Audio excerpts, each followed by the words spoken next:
তারপরে দেখুন এইভাবে বান্ডিল বান্ডিল টাকা উইতে খেলছে।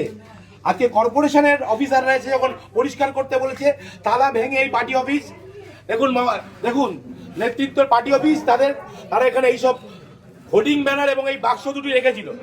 আজকে এখানের তালা ভেঙে এখানকার কর্মচারীরা, এখানকার সাফাই কর্মচারীরা, এখানকার অধ্যাপকদের অনুমতি নিয়ে এইগুলো উদ্ধার করেছে। আপনারা দেখুন কি পরিমাণ টাকা, 100 টাকা 500 টাকার বান্ডিল উই পোকায় খেয়েছে।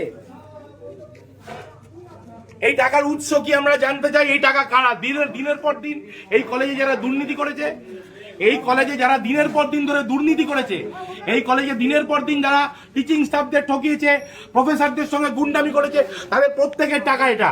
এবং এই টাকা কোথা থেকে এসছে তারও উত্তর দিতে হবে। আমরা আজ পুলিশ ডেকেছি, মিডিয়াকে আমরা খবর দিয়েছি, তারা আসছে, এগুলো তারা সিজন করবে, এগুলো তারা নেবে এবং তাদের প্রত্যেকের জন্য সাজা হবে। এবং আমরা যত ওপর পর্যন্ত যেতে হয়, আমরা যে একটা শিক্ষা প্রতিষ্ঠানে, এটা কি কোনো মন্ত্রী খাটের তলা? আপনারা ভাবুন, লজ্জার বিষয়। একটা শিক্ষা প্রতিষ্ঠানে এইভাবে টাকা পাওয়া যাচ্ছে উইতে খাওয়া।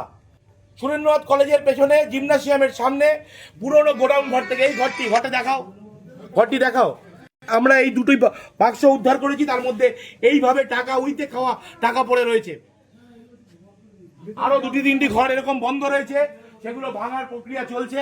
কলেজের স্টাফরা রয়েছেন, প্রিন্সিপাল স্যাররা রয়েছেন, সকলের সামনে আমরা মুচিপাড়া থানার পুলিশ কর্তৃপক্ষকে খবর দিয়েছি, তারা এগুলো সিজ করবেন।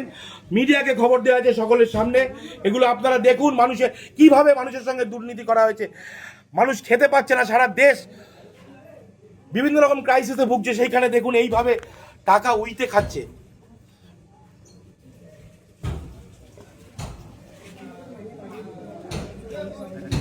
এগুলো কোঅপারেটিভ ব্যাংকের টাকা না, এইসব ডকুমেন্টও পুলিশকে দিয়ে সিজার করাবে, সিজ করাবে। বন্ধ করো।